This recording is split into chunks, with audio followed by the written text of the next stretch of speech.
Hi, I'm Ray Hagar, subbing for Sam Shad, and welcome to an all-new edition of Nevada Newsmakers.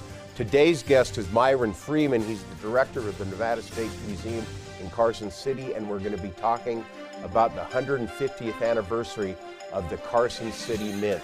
It's all coming up next on an all-new Nevada Newsmakers. 40 years ago, Hotel California and the theme from Rocky were #1 on the pop charts, and D&D Roofing and Sheet Metal started on the road to becoming Nevada's leading roofing company. I couldn't be more proud of what we've achieved. And over these 40 years, we've become an employee-owned company. So when you're talking to any employee, you're talking to an owner. And here's to the next 40 years. Happy 40th birthday, D&D Roofing and Sheet Metal. Nearly 200,000 Nevadans work in retail businesses, supporting families and the community. Nevada's retail businesses generated over $2 billion in sales tax revenue in 1 year, including nearly $700 million to help our schools. Shop around and see all that Nevada's retailers offer our state. We're the Retail Association of Nevada, representing thousands of Nevada businesses. Businesses that work for Nevada. Pro Group Management offers workers' comp services to a growing number of industries. As businesses grow and change with the times, the need for a solid workers' comp program must be flexible and up to date. The evolving nature of regulations can make staying ahead of complex tasks challenging. But Pro Group Management simplifies the work so your industry can move forward and succeed. Pro Group Management, workers' comp that works for you. Truck drivers are some of the hardest working people you'll meet, delivering over 70% of America's freight and 92% of Nevada's. When there's a natural disaster, they're delivering critical supplies to help those communities recover and rebuild. Every sector of the economy and our nation's military rely on truck drivers. So let's take a moment to say thank you.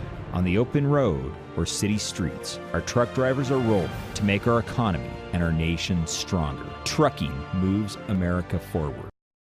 This is Nevada Newsmakers with host Sam Shad, a no-holds-barred political forum. Now, from the Nevada Newsmakers broadcast headquarters, here is Sam Shad.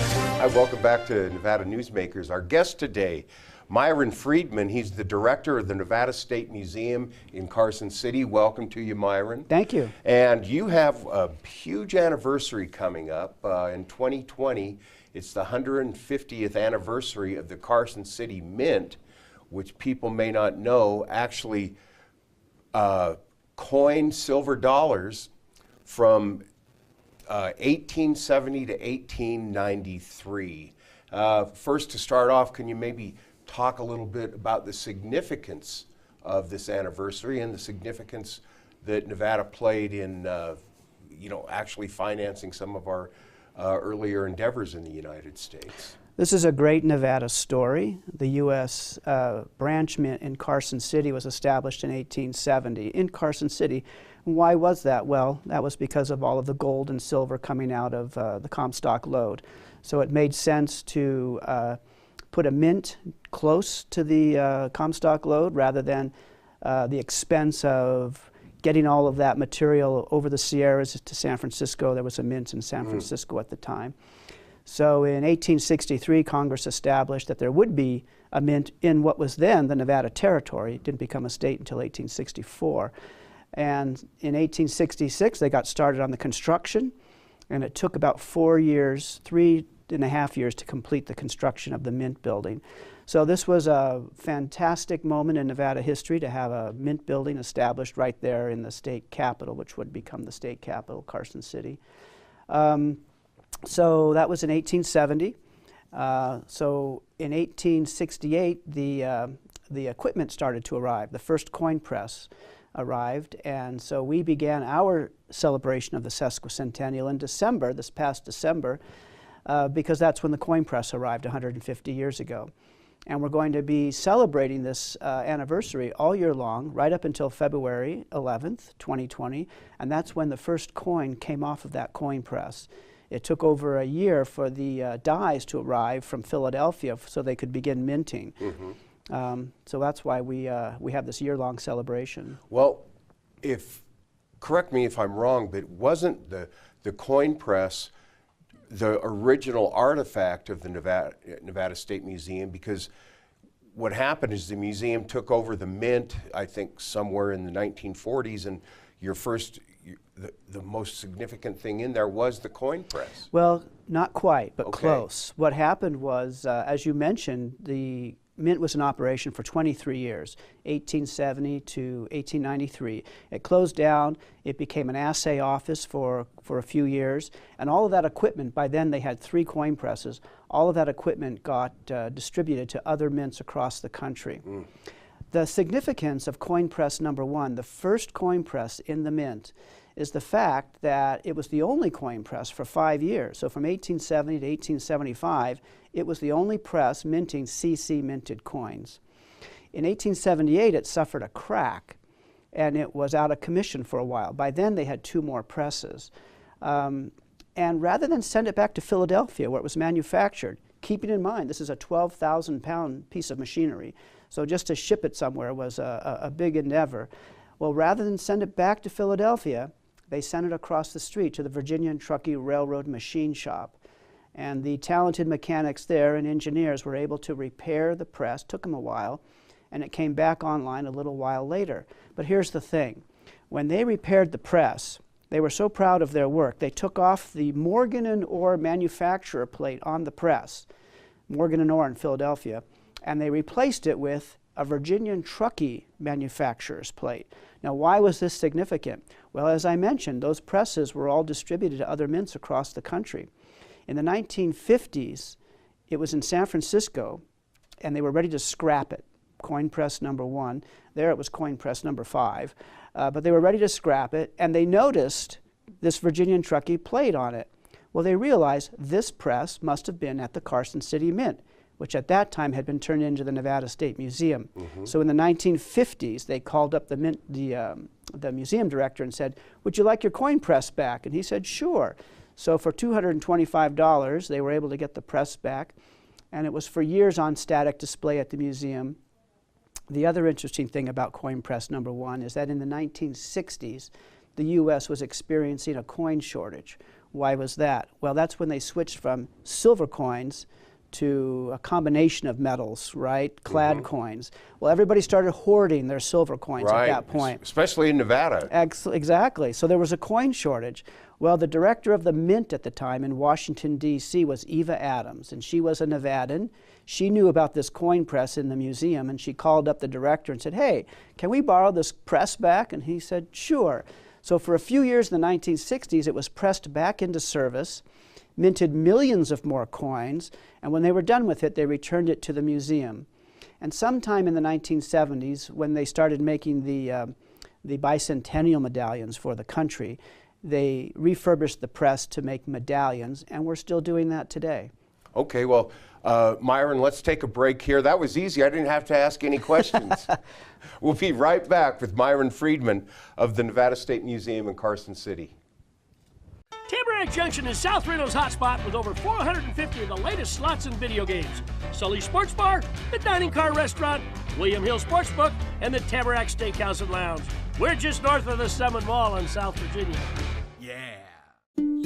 How do you shed some light on a better economy? Start with growth inspired by Valley Electric Association. We're a member-owned power company that puts Nevada first, and we're doing big things, like providing prosperity by securing renewable energy projects. For Nevada, that means more jobs and more opportunities, all for a strong statewide economy.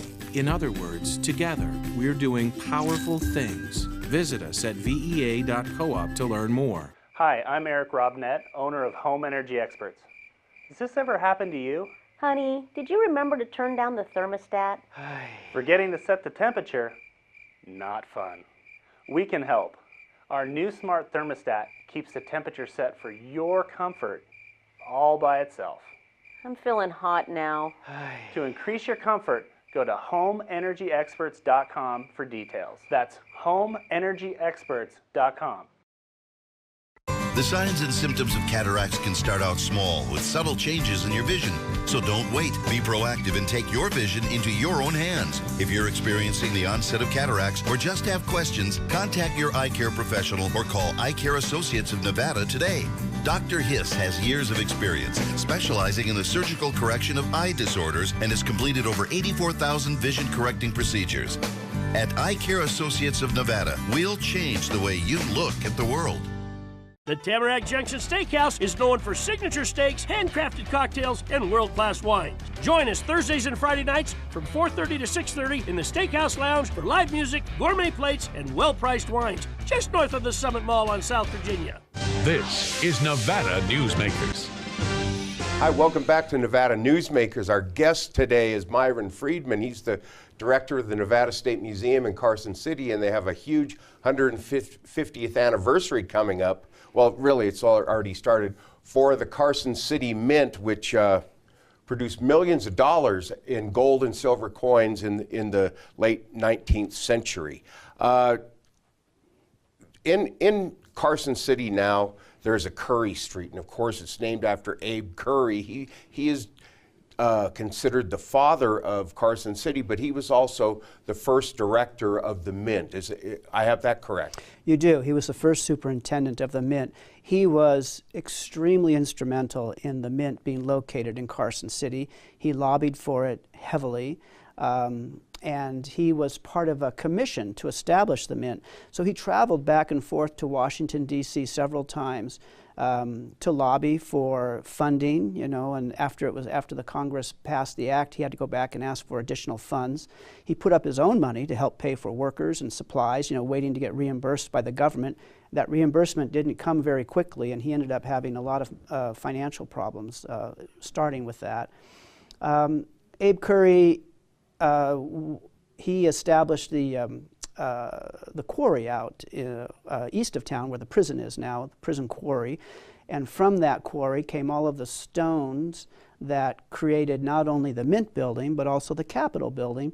And if you drive through historic Carson City, you'll see many homes with the sandstone blocks. And those all came from his quarry out there east of Carson. It also built the original Nevada State Prison, is it? Right, yes, and one of the first things that they built out of that was the prison, but then the prisoners quarried the rock, and the rock was used for these other purposes. Oh, did the prisoners then, was it prison labor that built the Mint? That quarried the rock. That quarried the rock. Okay, because now the prisoners, they take care of the landscaping at the state capitol.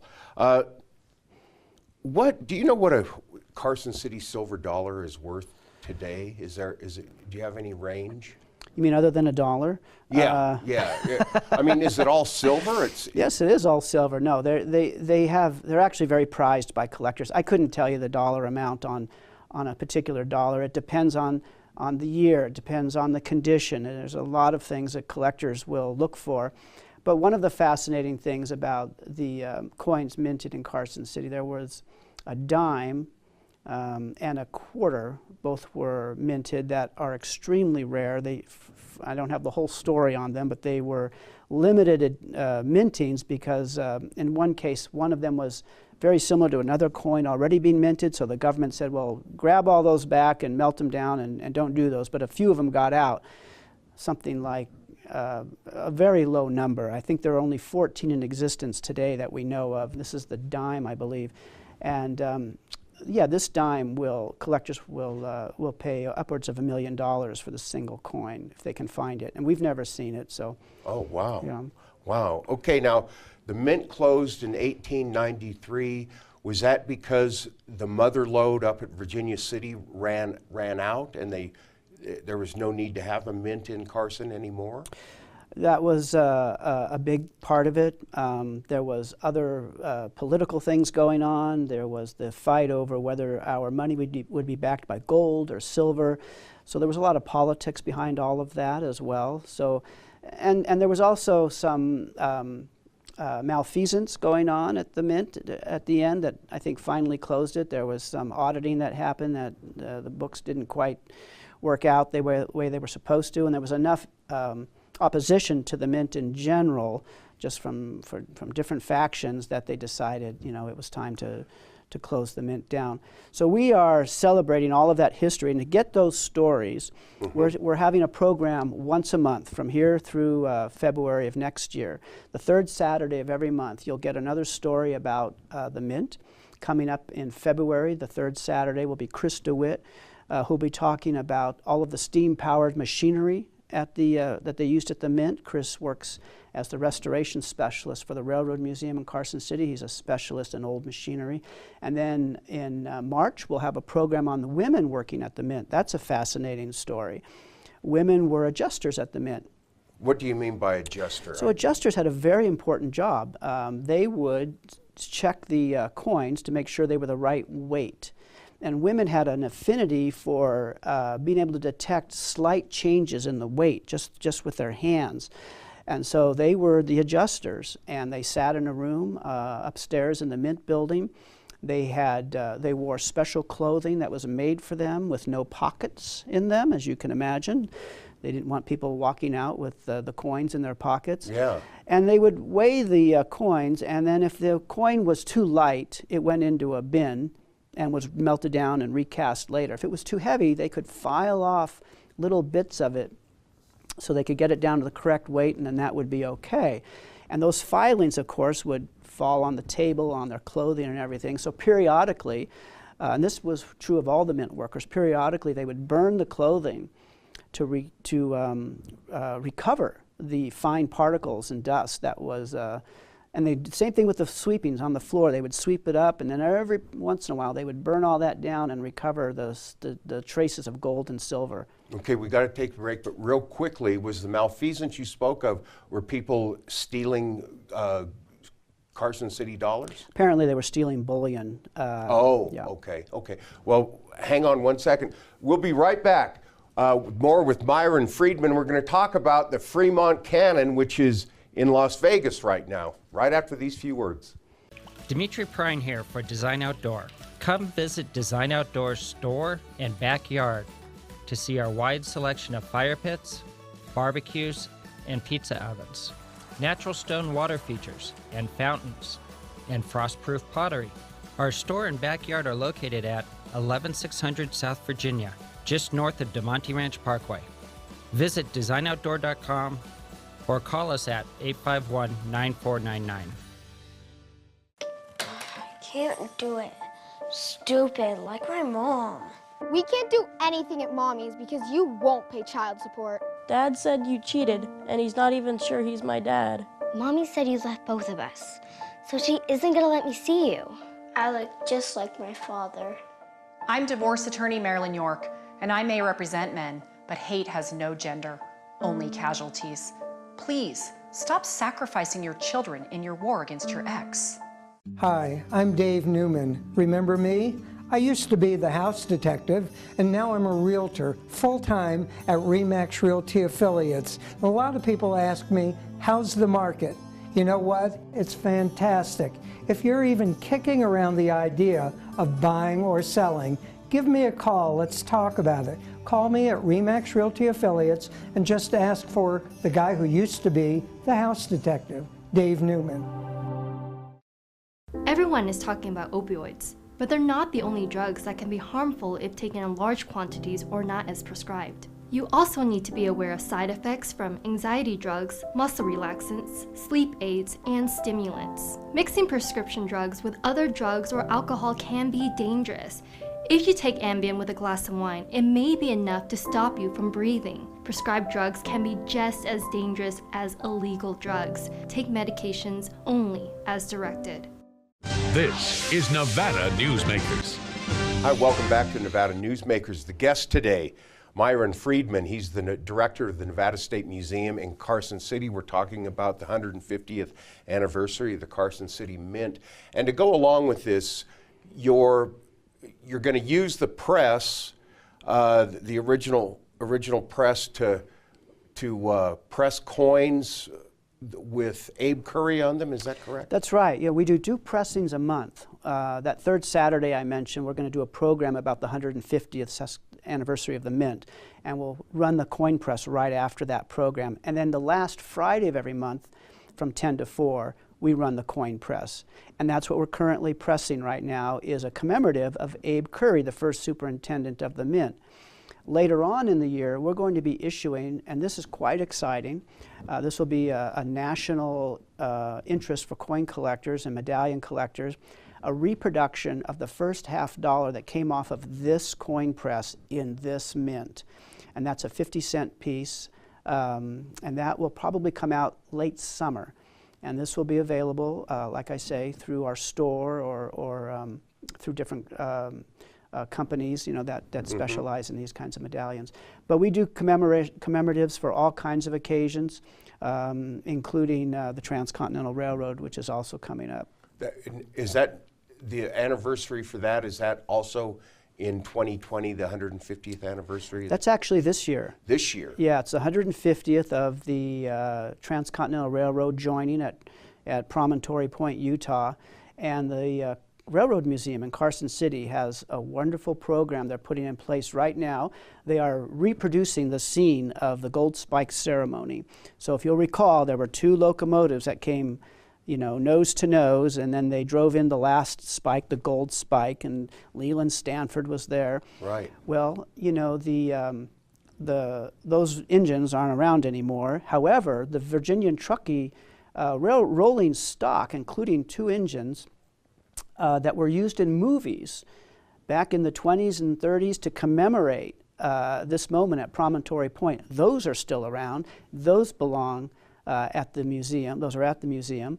And so they're going to be recreating that with the engines that were used in the movies to represent the Jupiter from the Central Pacific Railroad and the number 119 from the Union Pacific Railroad. So they're putting all that together with a big photo in the background with the Gold Spike ceremony right in the middle. And they're going to have activities for kids, including the hand car that you can take up and down the track. So that's May 10th. That's the anniversary, the 150th anniversary of Promontory Point. Wow, what a historic time in Carson City. I want to move on to another artifact in Nevada. Of course, the Fremont Cannon is the most expensive trophy, college football trophy in America. It's given annually to the winner of the UNLV versus Nevada football game. Of course, UNLV won last year, so the Fremont Cannon now resides at UNLV, but also the original Fremont Cannon, the real McCoy, it is also being displayed now in Las Vegas, so people have a chance to see the original artifact. That's right. Finding Fremont is an exhibit put together by the Nevada State Museum a few years ago, and it's been traveling around.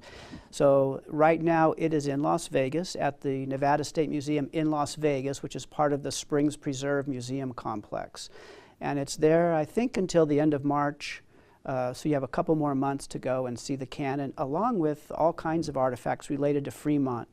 Okay, the Fremont Cannon, it seems like that should be in the Smithsonian to me. Well, it's part of our collection, so the Smithsonian's going to have to wrest it out of my dead cold arms. Well, you would, of course, it would be on a rotating basis, but I think it'd be great to see the Fremont Cannon in the Smithsonian. Another thing is that you have a main storage unit warehouse in Indian Springs. Indian Hills. Indian Hills, okay. I'm told it's packed. It's packed full of stuff. The museum is packed full of stuff. Is there any chance that with the new administration that there could be an expenditure from the legislature to expand the Carson City Museum to display all these wonderful artifacts from Nevada's history? Well, that's our hope regarding the collection center, which is out at Indian Hills.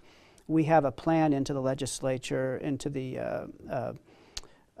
Public Works, to expand that facility so that it can hold all of the material that is constantly sort of coming into our collection.